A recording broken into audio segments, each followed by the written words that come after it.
పేరుతోని అమానుషంగా మనిషిని చూడకుండా ఇట్లా పెట్టి వెళ్ళేస్తున్నారు. బోనాలు చేసిన బోనాలను కూడా బోనాలు తీయకుండా అడ్డుకున్నారు.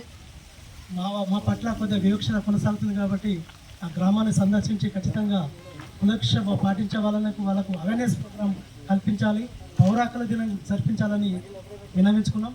అలాగే ఈరోజు పౌరాకుల దినం ఏర్పాటు చేసినందుకు అధికారులందరికీ మా కేవీపీఎస్ కులవృక్ష వ్యతిరేక పోరాట సంఘ తరఫున కృతజ్ఞతలు తెలియజేస్తున్నాం.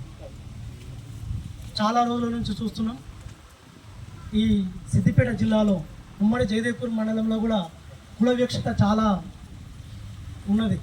ఎందుకంటే గతంలో తిమ్మాపూర్ సమస్య చూస్తే అక్కడి ఎస్సీలకు మాదిగలకు గడ్డం చేయం అని వెళ్ళేస్తే అక్కడ పోయి మేము మాట్లాడి చెప్పి సద్దు మనకు కూడా వాళ్ళు గడ్డం ఎందుకు చేయరా బాబు అని అడిగినా కూడా మేము చేయనీయం అని ఒక మంగళ షాపులో అంటే వాళ్ళకు కూడా సార్కు కలవడం జరిగింది.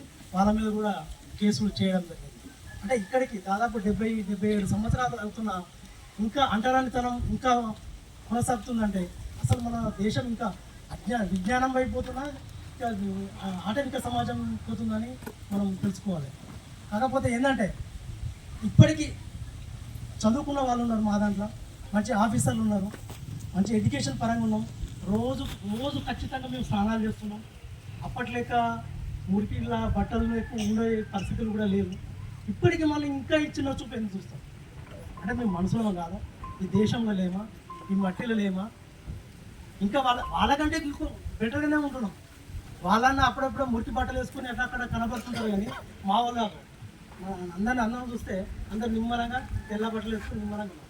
అంటే ఇంత ఉన్నా కానీ మనం ఇంకా వెళ్ళేస్తారంటే ఇది కొద్దిగా ఆలోచించదగ్గ విషయం. అలాగే పీర్లపల్లె కూడా